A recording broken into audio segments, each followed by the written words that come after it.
Everybody, this is Rustin Rose of AXS.com and Metal Nation. With us once again, our brother Rick DeJesus of Adelitas Way. How is everything in your world, my friend? It feels great. You know, we just got off the Alter Bridge tour. Now I'm home spending some time with my kids, my family, and it feels great until we get ready to go out with Scott Stapp. You know, that whole Creed, Alter Bridge, Scott Stapp camp, they treat us really good, and they have our whole career. So we're always excited to play with really everybody involved in that world. Absolutely, and it's got to be nice to be home again for a little bit with the dogs, the kids, the wife. It feels good. It's like a reset. You know, you go out, you work really hard. You know, when I'm on the road, my mindset is completely different. I'm extremely focused. You know, I don't take my road time as a time to go out and party. I mean, obviously there's good times to be had when you're around so many of your friends, but I'm very focused on the road. You know, it's very routine. It's very you know, work out, do yoga, be ready, you know, warm up, be ready for the performance. Because at this point, I've been touring for almost 10 years, and I want to make sure that I'm at my best in my life at this point in my career. You know, I don't want my earlier days to be known as my better days. I want people to see us now and say, man, I'm even more blown away by what they're bringing to the table this late in the game. You guys have a Halloween show coming up this coming next weekend in Vegas, Nightmare on Adelitas Way. You doing anything special for that? Oh, yeah, we're going to dress up. We're going to make it a party. You know, I think anytime we play Vegas, everyone sees it as an excuse to go out on the town and rage in our own place. You know, we live here, so we don't go out all the time. We don't run the streets wild anymore like we used to when we were kids. But, you know, when we play Las Vegas, it certainly makes a lot of noise within the city, and we make our mark known on Las Vegas. So it's going to be a really fun time. It's going to be a party. It's going to be very exciting. Nice. And are you a big Halloween fan yourself? You know what, I am. I'm very festive with all the holidays. I'm a very, very festive person. I get very into it. I watch all the Halloween movies leading up to it. I have my kids now, so I take them to all the Halloween stuff. I watch the watchable Halloween movies with them. I go out trick-or-treating with them. I dress up. I'll be dressing up at the show. Yeah, I'm a very festive person. Do you have an all-time favorite Halloween movie? I mean, it's got to be Halloween, and everyone, you know, for me, growing up, those movies were legendary, and they were, you know, I feel like they try to do remakes, but nothing will beat the original Halloween. I couldn't agree more. So, Adelitas Way released its newest studio album, Getaway, earlier this year. You and I had a conversation about it, and yet you already have new music for us. You released the track, Ready for War, Pray for Peace. Tell us about the new song and why you wanted to get new music out there so quickly. You know, the new song was more about the message instead of getting music out there quickly. I feel that way. I feel a certain way right now about what's going on just in general. You know, I'm raising these little girls. I got a house full of girls that I got to protect and take care of. And also, too, you know, some of my best friends, my best friend since I was 4 years old is a sergeant in the U.S. Army. And these are the guys in my life, influence in my life. So I talk to them and you know, I'm a very proud American. I support our troops. I support our police officers. And just with everything going on in the world today, I had something to say. I wanted to send a message to where I think the state of mind of everyone that's protecting a family and everyone that's protecting our country is. You know, I think the United States of America, we know we're this force.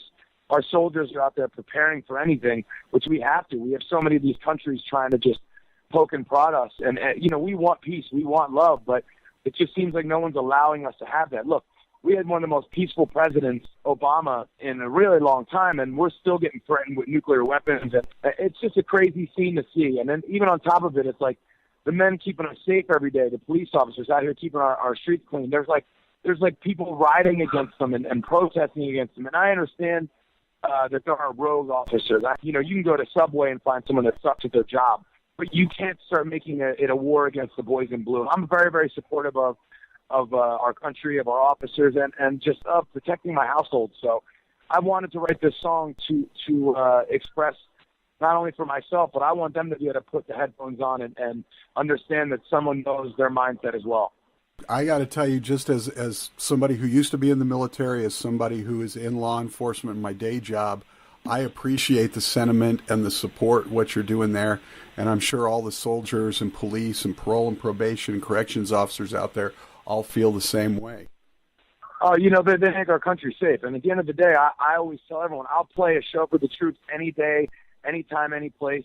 I never am looking for anything. I just want to show my appreciation, and I want a free country. I want a free world for my kids. I want a free world for my kids' kids. And when I'm the kind of guy, when I'm at lunch and I see officers in front of me, I buy them lunch. I let them know that I appreciate them putting their life on the line every day. And I think a lot of people are getting mixed up, and they're not realizing that these guys have families, and they're going into situations that the average person's running out of. And I think that they deserve a little more respect than they're getting. Certainly. And I got to say, even though you can see where you're going with this song, lyrically, you could still be singing about a relationship. It could be an indictment of our government or this joke of an election that we're staring at. Oh, isn't it brutal? It's awful. I don't even want to talk about that. I'm so ashamed of just where we are with, I watch the debate, and they're not even answering the questions of how they're going to solve some of the problems. They're just arguing up there. It's disgusting. No, I couldn't agree. I mean, neither of them is even fit to be president, but that's a whole nother story. So, and you alluded to this. You're a parent now. Has that changed your perspective significantly when you approach your music, and in particular your lyrics? I think sometimes. I think I'm a little older now too, so my writing content is about different things.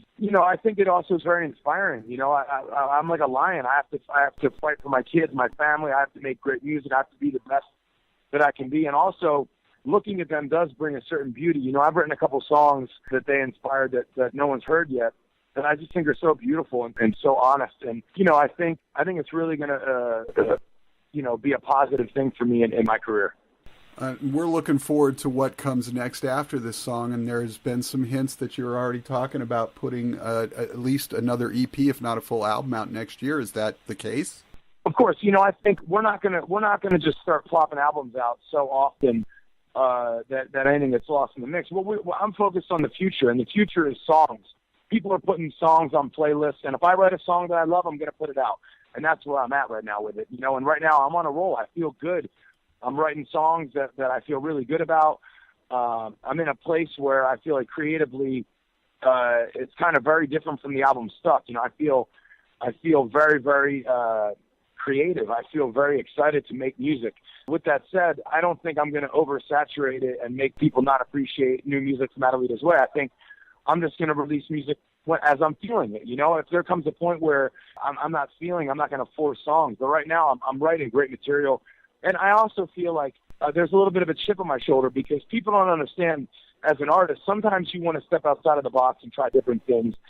Sometimes you want to try writing a different way. And when we did Stuck and when we did Getaway, I wanted to try a different approach. I wanted to go into a jam room with the band.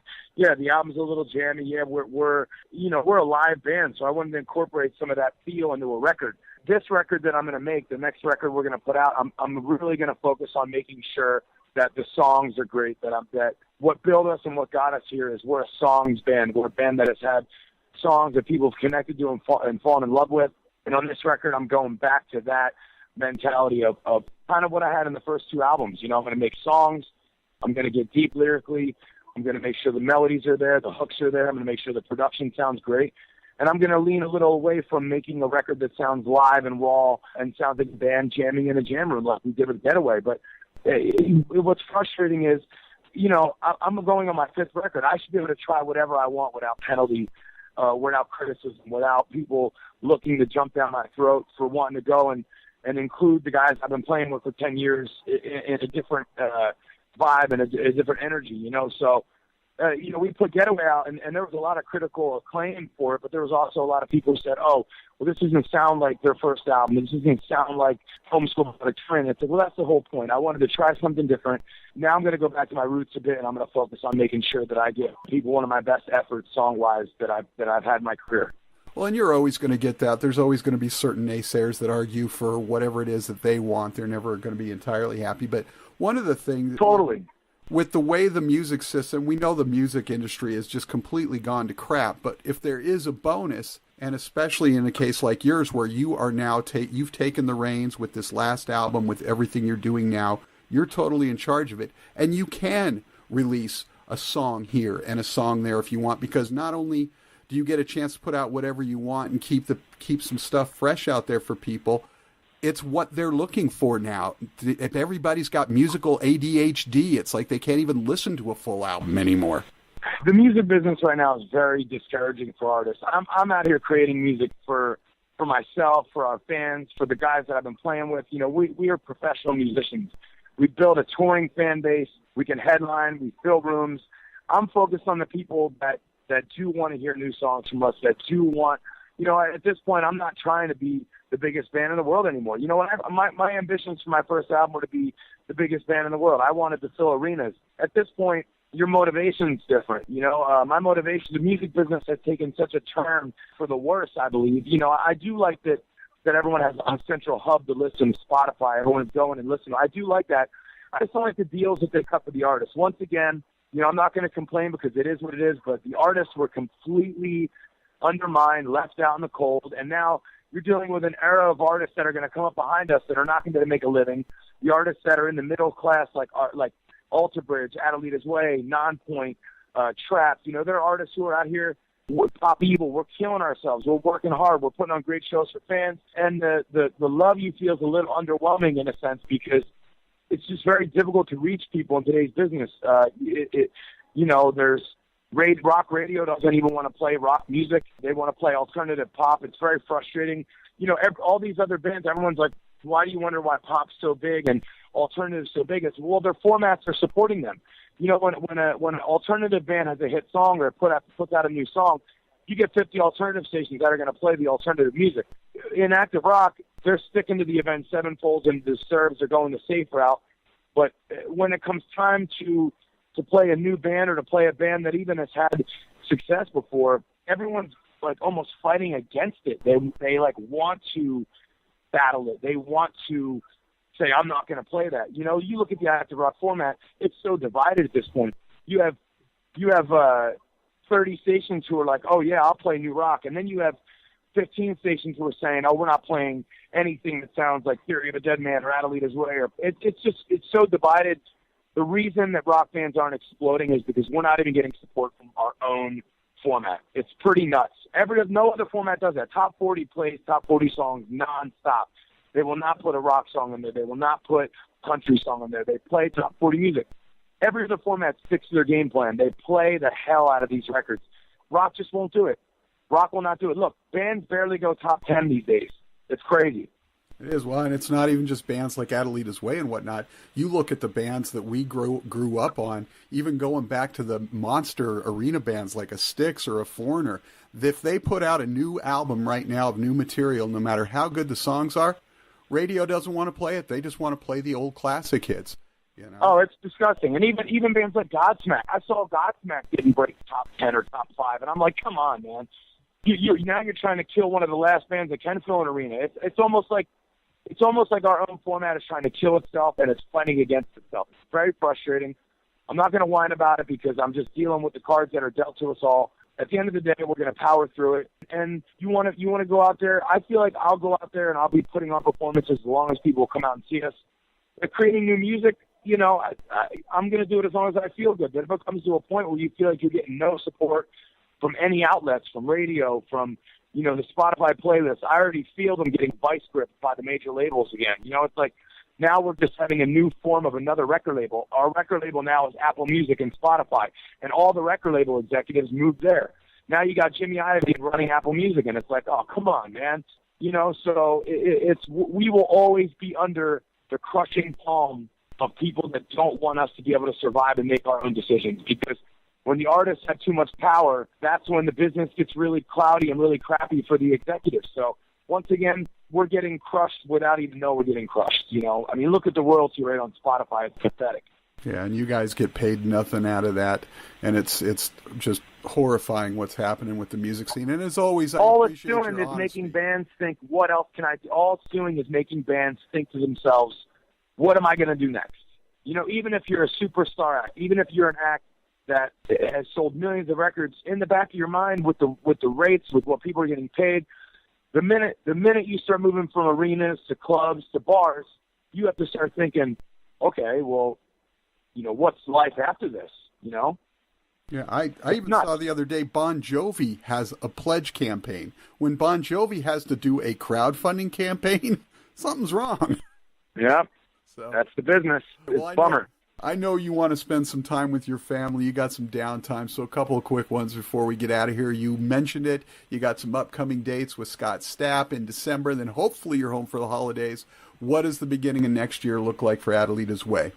We're going to come out March, April, May. We're going to headline. We're going to go into the studio with Elvis Piscett in January, February, and we're going to create some new music, which I believe is going to be the last record that we put out for a minute. We're going to put a fifth record out, and then I think unless songs are just lighting off like a light bulb to me, we're going to take a little breather. You know, we're going to continue to tour.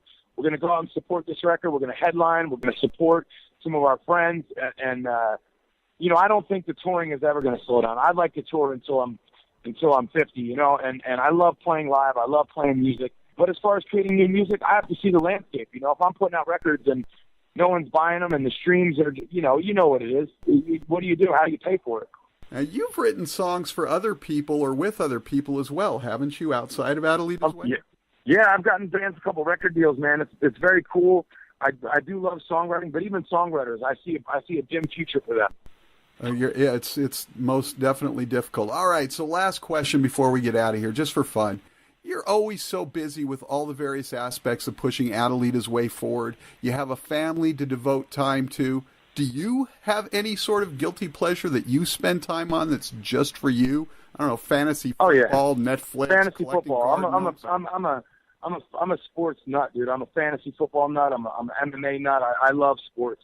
Sports is in my blood. I played it my whole life, and I'm just really, you know, where I geek out is, you know, going to a football game, going to an Eagles game. You know, that's my guilty pleasure. How's your fantasy football team doing this year? I'm 4-2, baby. Looking good. Nice. 6-0 over here, but I'm afraid I'm going to die this weekend. All right. Oh, no. That's beast mode. 6-0 is beast mode. Yeah, I know. And it's just like, just when I think I'm up against a team this week that I can't lose to, that's when you start overthinking it. You know, you pull out a player because you think he's going to have a bad week. You put in the guy that you think is going to blow up. Injury bug's real. The injury bug is real. Absolutely. Rick, thank you so much for taking the time. The new song is fantastic. Good luck with the tour with Scott Stapp, and we look forward to seeing you next spring with some new music. You're always fantastic live, and that's why you guys remain a success. Thank you so much. I can't thank you enough for the support you show everybody, and just fans in general, and us, you know, very supportive, and it means the world to us. Absolutely. Take care, my friend.